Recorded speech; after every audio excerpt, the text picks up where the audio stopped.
Yo lo que voy a presentar, el tema que voy a presentar no es estrictamente de Smart Cities. Lo que voy a hablar es, mi charla va a ser sobre desarrollos tecnológicos para operar vehículos autónomos. O sea, los vehículos autónomos son muy populares, son bastante famosos. Desde que Tony Stark en el 2008 resolvió el problema de Iron Man, parece que es una joda, parece que todo es sencillo.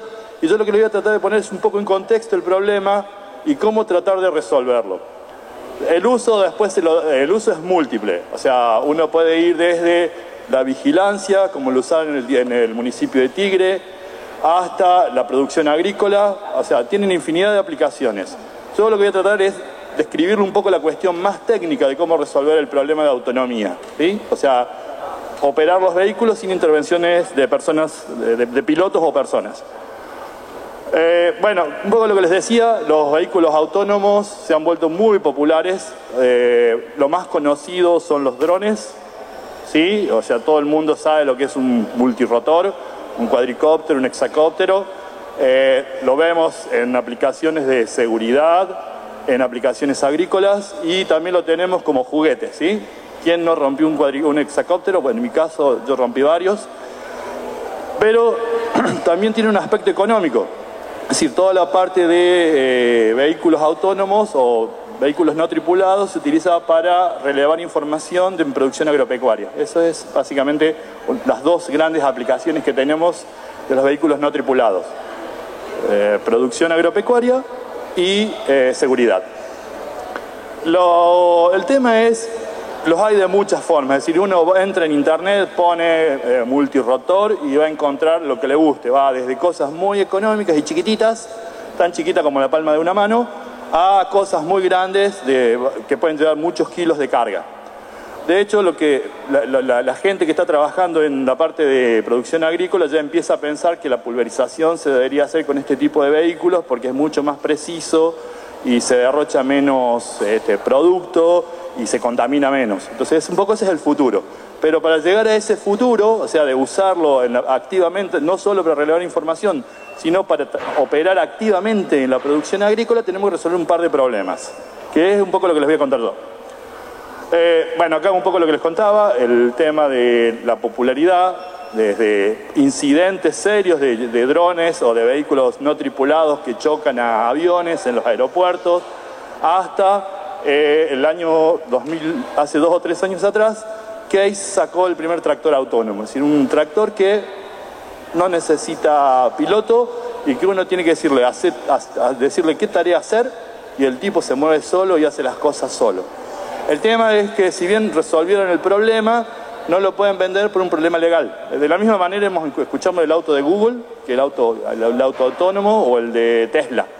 El problema es un problema de legalidad, es decir, si el auto choca, ¿quién es el culpable? ¿El dueño, el que lo vendió o el que hizo el algoritmo? Bueno, básicamente esa es la frontera que tenemos hoy, es la limitación. Es una limitación eminentemente legal, pero no todo lo que brilla es oro, o sea, las soluciones que hay son bastante limitadas y cuando uno se pone a leer un poco más allá de la primera nota, lo que se encuentra es el auto de Google choca. Cuando no puede entrar a una autopista, la tarea tan sencilla que hacemos nosotros, entrar a una autopista en donde pasan muchos autos rápido, el auto no lo puede resolver. Entonces, digamos, si bien ha habido muchos avances, hay muchos problemas todavía por resolver. Entonces, bueno, ¿para qué lo usamos? Bueno, básicamente se usa para cartografía, hacer mapas, agricultura. La agricultura es tal vez la aplicación donde se usa más intensivamente.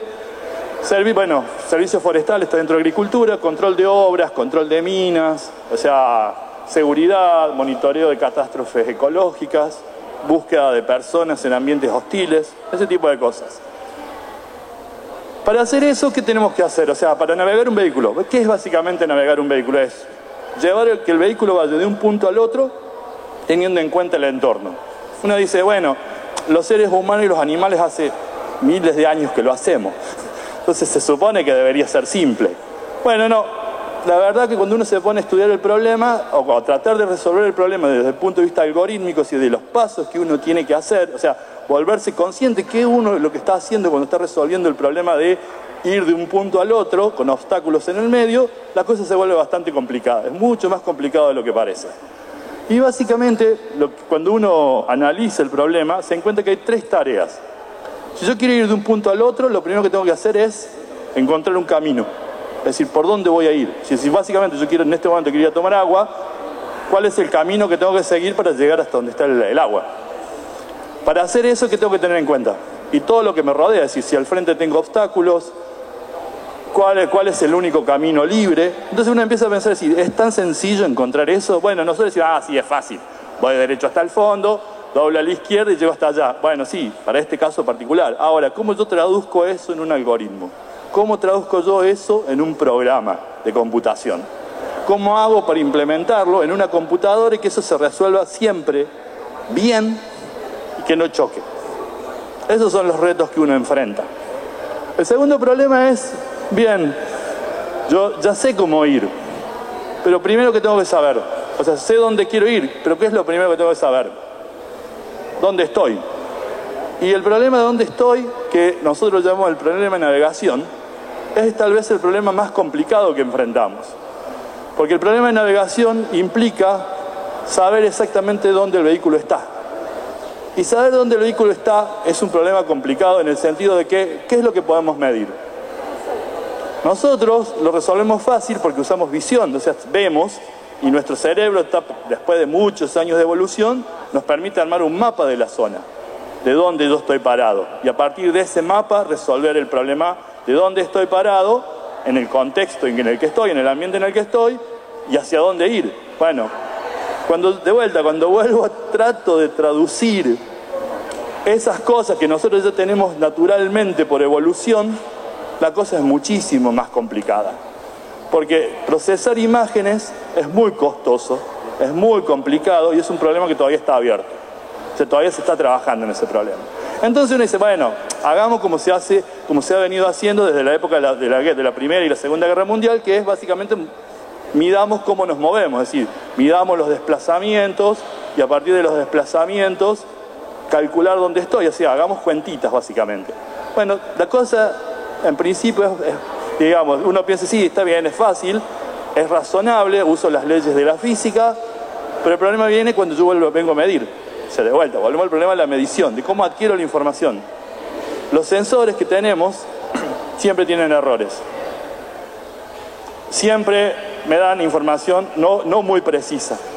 Entonces, si yo me baso solo en eso y niego la visión, voy a terminar en cualquier lado. O sea, yo les propongo este ejercicio, cierren los ojos y traten de caminar en base a lo que ustedes sienten, así para qué lado están caminando. Y se van a encontrar con la sorpresa de que no van a terminar donde quieren ir, van a terminar muy lejos de donde quieren ir. Entonces el problema de navegación es un problema complicado porque lo que yo necesito es juntar muchas fuentes de información. O sea, no solo necesito saber cómo me muevo, cómo estoy parado, cuál es mi posición absoluta, que en el caso de los vehículos, ¿qué sería? Básicamente yo uso un acelerómetro, yo uso un giróscopo, uso una brújula, un magnetómetro, puedo tener un GPS, pero aún así teniendo toda esa información no me alcanza. O con esa información la tengo que procesar con mucho cuidado para tener la información precisa. Entonces es un problema. Y entonces lo que hago es buscar a partir de la información de los sensores, tener la posición. Bueno, supongamos que el problema ha sido medianamente resuelto, es decir, yo no estoy diciendo o sea, existen los GPS de mucha precisión, así también lo tenemos que pagar, o sea, lo bueno sale caro, pero bueno, digo, si yo quiero resolver el problema, lo pago, ¿sí? Y el tercer problema es, tal vez el más sencillo y el ya resuelto, el que ya está resuelto, que es cómo controlo el vehículo, es decir, cómo yo muevo mi volante automáticamente, cómo yo piso el acelerador si estoy en un tractor, cómo yo varío los actuadores de un avioncito, como serían los alerones y las velocidades. Bueno, ese problema está resuelto, es fácil. El primer problema de planeamiento de trayectoria también está bastante resuelto, hay muchas técnicas. El problema que sigue siendo un reto es el del medio, que es el problema de navegación.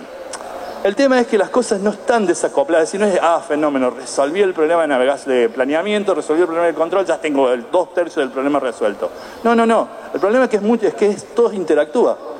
O sea, no es un problema que están desacoplados, son 3 problemas que están interactuando entre sí.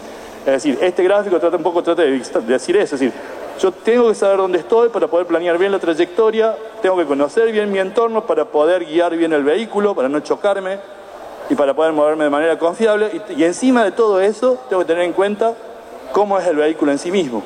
Porque no es lo mismo un tractor articulado y con un tractor con dirección normal, un tractor chico que uno grande. ¿Sí? Todo está relacionado, es decir, es complicado el problema porque tengo demasiadas cosas en el alrededor. Entonces lo que uno encontró, o lo que uno puede encontrar es que en general este problema ha sido resuelto para problemas simples, o sea, para entornos simples. ¿Qué decimos por un entorno simple? Y voy a arar, voy a sembrar.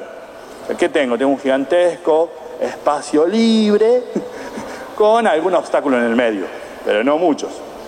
O vuelo un avión. Bueno, volar un avión es bastante sencillo porque no tengo nada, a menos que se me cruce un pájaro, el resto está, o sea, no tengo obstáculos. Entonces, ahí es el problema, es decir, ¿qué es lo que tenemos que analizar o qué factores son los que uno debería considerar o estudiar, en el caso nuestro, cuando está resolviendo el problema de autonomía? O sea, recuerden, estamos tratando de resolver autonomía. Autonomía significa saco el ser humano del vehículo y lo hago hacer todo a la computadora. Bueno, básicamente yo necesito considerar 3 aspectos.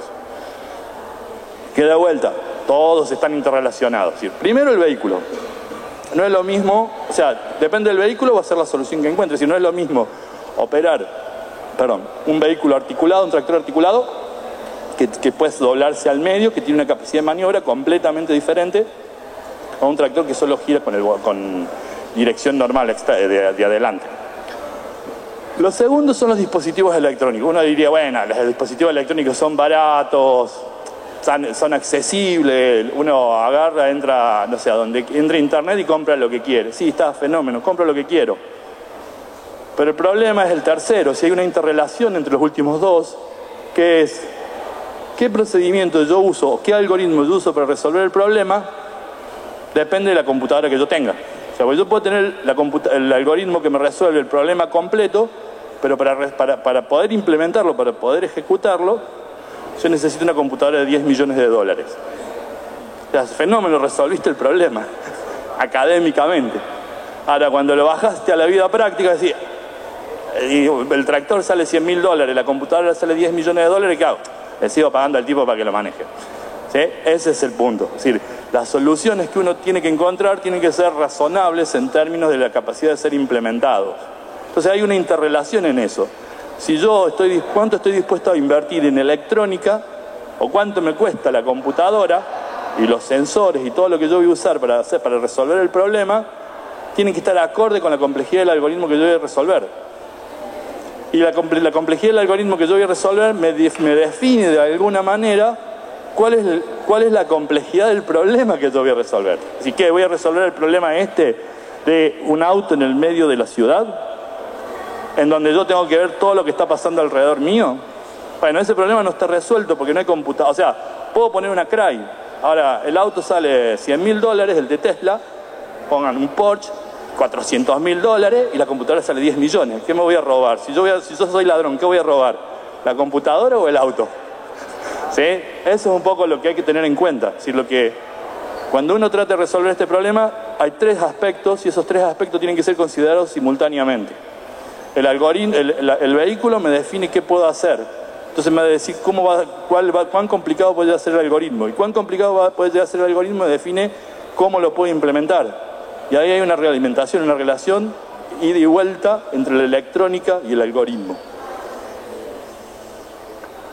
Por eso, bueno, un poco lo que les decía, acá hay 2 aplicaciones, el campo, o sea, relevamiento de datos, maquinaria agrícola autónoma, pero ¿qué pasa? De vuelta, el problema es sencillo.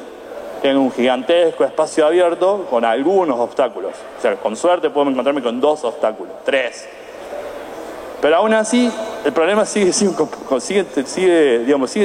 haber sido resuelto completamente, porque los que hacen autonomía para maquinaria agrícola dicen, fenómeno, el terreno es plano. O sea, el terreno es como esta cancha de básquet, plano. Entonces yo me muevo en un plano. Entonces está todo fenómeno. Ahora, ¿qué pasa si el terreno en realidad tiene pendiente? Si el terreno tiene pendiente, el vehículo naturalmente tiende a girar. Y eso no está incorporado en la información. Es decir, el problema ha sido reducido para poder ser... se redujo la complejidad del problema para resolverlo, para poder hacer un producto comercial. Y de ahí los resultados que tenés. Entonces, bueno, un poco la idea es esto. Es decir, a espacios abiertos, obstáculos estáticos y sencillos.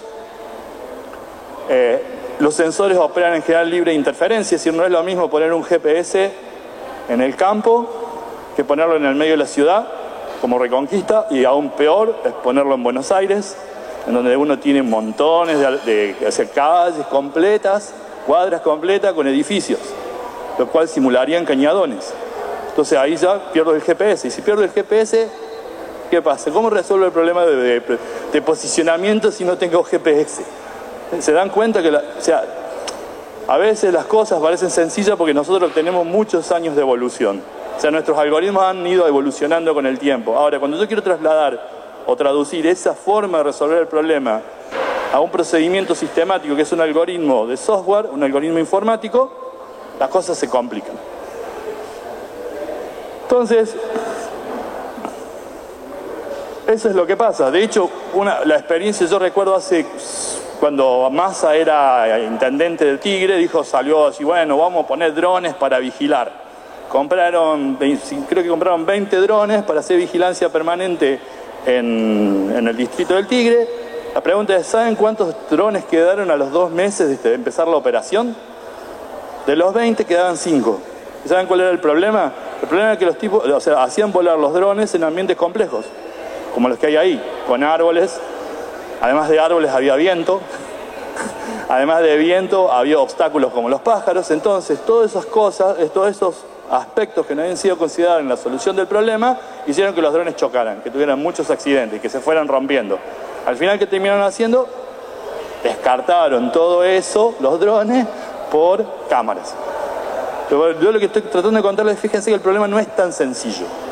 O sea, uno piensa que es sencillo hasta que trata de resolverlo. O sea, hay demasiadas cosas en el medio, demasiadas situaciones que tiene que considerar, demasiados problemas que tiene que resolver, y todos simultáneamente, todo al mismo tiempo, porque no es decir, bueno, resuelvo el problema del posicionamiento y me olvido de las ráfagas del viento y los obstáculos. Resuelvo lo del viento, entonces me olvido de los árboles. No, hay que resolverlo todo junto, porque si no lo resuelvo todo junto, el sistema completo falla. Y ese es el problema, o sea, la complejidad. Entonces, nosotros, en mi grupo trabajamos eso, tratamos de resolver este problema. Entonces, ¿cuál es el enfoque que seguimos? ¿O qué es lo que nosotros creemos que se debería hacer? Bueno, básicamente es mejorar la algorítmica, o sea, encontrarle forma de implementar las cuestiones de guiado, las cuestiones de navegación. Básicamente navegación es el tema central, a nuestro juicio. Es saber dónde está y cómo estamos orientados, la actitud y la posición es esencial. Y bueno, es algo que todavía no está completamente resuelto. Y básicamente tener capacidad de procesar información. Eso es lo más importante. Es decir, ahora ya no me alcanza con tener una unidad inercial, tener un acelerómetro, un giróscopo y un magnetómetro. No me alcanza con tener un GPS. Necesito visión. La pregunta es cómo lo incorporo, es decir, cómo mezclo todo eso en un marco coherente, que funcione. ¿Sí? Porque hay elementos, hay gente que está trabajando en visión, hay gente que está trabajando en navegación inercial, hay gente que está trabajando en guiado. Pero ¿cómo junto todo eso en un marco para generar un sistema que funcione como un todo? Esa es la pregunta. Entonces, nosotros lo que dijimos es, bueno, si todo trabaja junto, si todo tengo que hacerlo trabajar todo junto, ¿por qué no elegir una técnica o una metodología de solución que sea coherente entre todos esos problemas? Entonces nosotros lo que dijimos es, en lugar de usar todas las posibles variaciones, nos concentramos en dos características. Una, que use poca información o la menor cantidad de información posible. ¿Sí?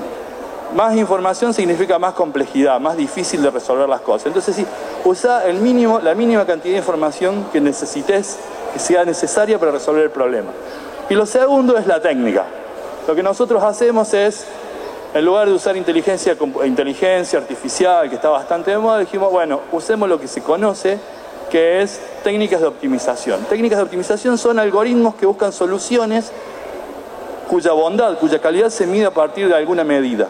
O sea, yo tengo alguna forma de decidir si esa solución es buena o mala. Entonces nosotros lo que dijimos es, en lugar de tener diversidad de técnicas para resolver estos tres problemas, unifiquémoslo en estos dos aspectos.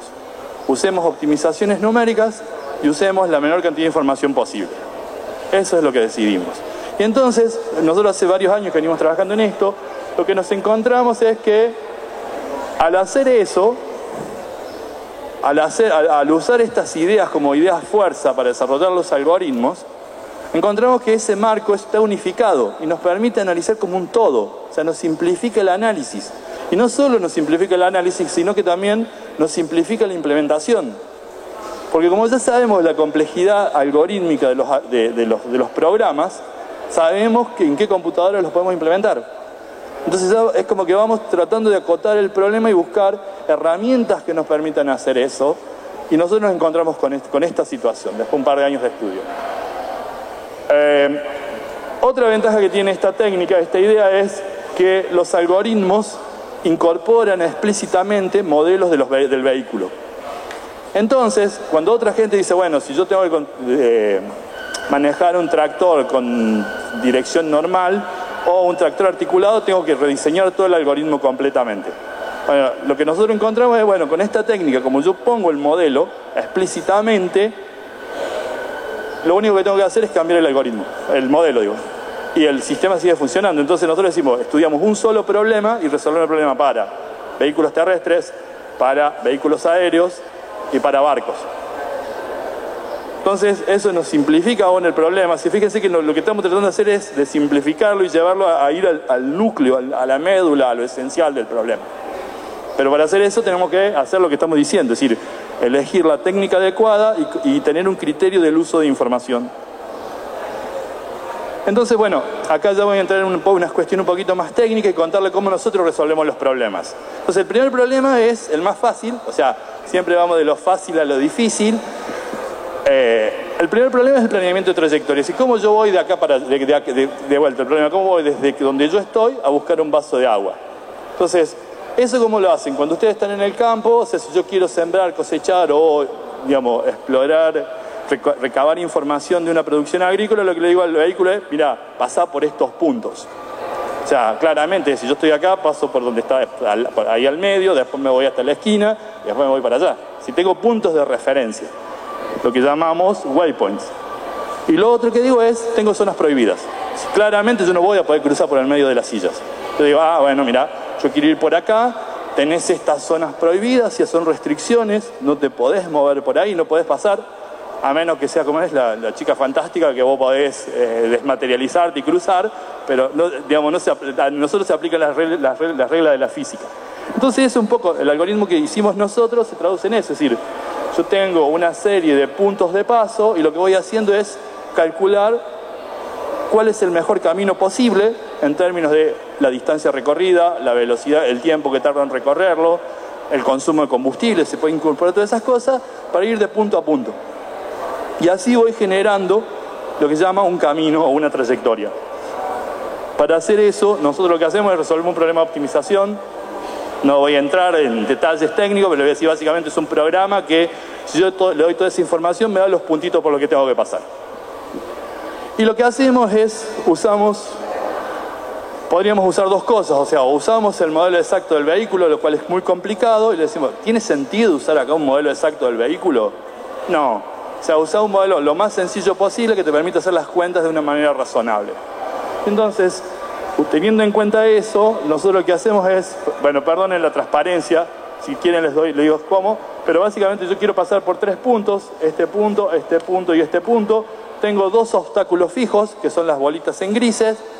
Voy a poner una cuestión de simplificación, de geometría, me pasé. y mi vehículo está acá al medio. Entonces, lo que el algoritmo hace es, en estas 4 fotos, es ir calculando la trayectoria, es decir, cómo yo voy de donde estoy actualmente y con la orientación que tengo. Fíjense, yo estoy acá y quiero ir allá. Entonces, lo que tengo que hacer es un giro y orientarme. Pero ¿qué pasa? De repente le aparece un obstáculo no previsto, que es el que está en verde. Bueno, el algoritmo que desarrollamos nosotros nos permite resolver el problema aún con situaciones variables, o sea, situaciones cambiantes en el tiempo. Y si ese obstáculo se mueve, también resuelvo el problema. Pero el problema puede ser resuelto. Entonces, fíjense cómo va calculando la trayectoria tramo por tramo hasta llegar al punto final. ¿Sí? Esa es la forma que nosotros encontramos de resolver el problema. Entonces, esto se podría aplicar, por ejemplo, a lo que es cosecha, o sea, a la siembra. Entonces, la pregunta es, ¿cómo resuelve el problema, el famoso problema de giro y cabecera?